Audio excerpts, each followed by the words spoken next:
بسم اللہ الرحمن الرحیم۔ السلام علیکم۔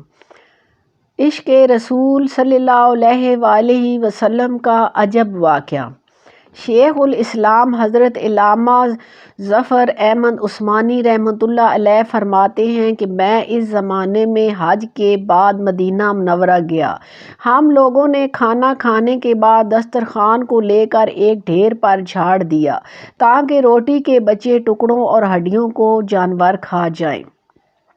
تھوڑی دیر کے بعد جب میں اپنے کمرے سے باہر نکلا تو یہ دیکھ کر حیران رہ گیا کہ ایک خوبصورت 9 سال کا بچہ ان ٹکڑوں کو چن چن کر کھا رہا ہے۔ مجھے سخت افسوس ہوا۔ بچے کو ساتھ لے کر قیام گاہ میں آیا اور اسے پیٹ بھر کے کھانا کھلایا، کیونکہ میں ایسی ہستی کے شہر میں تھا جو غریبوں کا والی اور غلاموں کا مولا تھا۔ میرے اس برتاؤ کو دیکھ کر بچہ بے حد متاثر ہوا۔ میں نے چلتے وقت اس سے کہا، بیٹے تمہارے والد کیا کرتے ہیں؟ اس نے کہا، میں یتیم ہوں۔ میں نے کہا، بیٹے میرے ساتھ ہندوستان چلو گے، وہاں میں تم کو اچھے اچھے کھانے کھلاؤں گا، عمدہ عمدہ کپڑے پہناؤں گا، اپنے مدرسے میں تعلیم دوں گا۔ جب تم عالم فاضل ہو جاؤ گے تو میں خود تمہیں یہاں لے کر آؤں گا اور تمہیں تمہاری والدہ کے سپرد کر دوں گا۔ تم جاؤ اپنی والدہ سے اجازت لے کر آؤ۔ لڑکا بہت خوش ہوا اور اچھلتا کودتا اپنی والدہ کے پاس پہنچا۔ وہ بیچاری بیوہ دوسرے بچوں کے اخراجات سے پہلے ہی پریشان تھی۔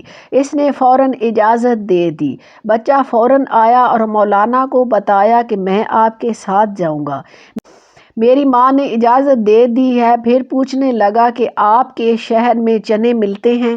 مولانا عثمانی نے بتایا کہ یہ ساری چیزیں وافر مقدار میں تمہیں ملیں گی۔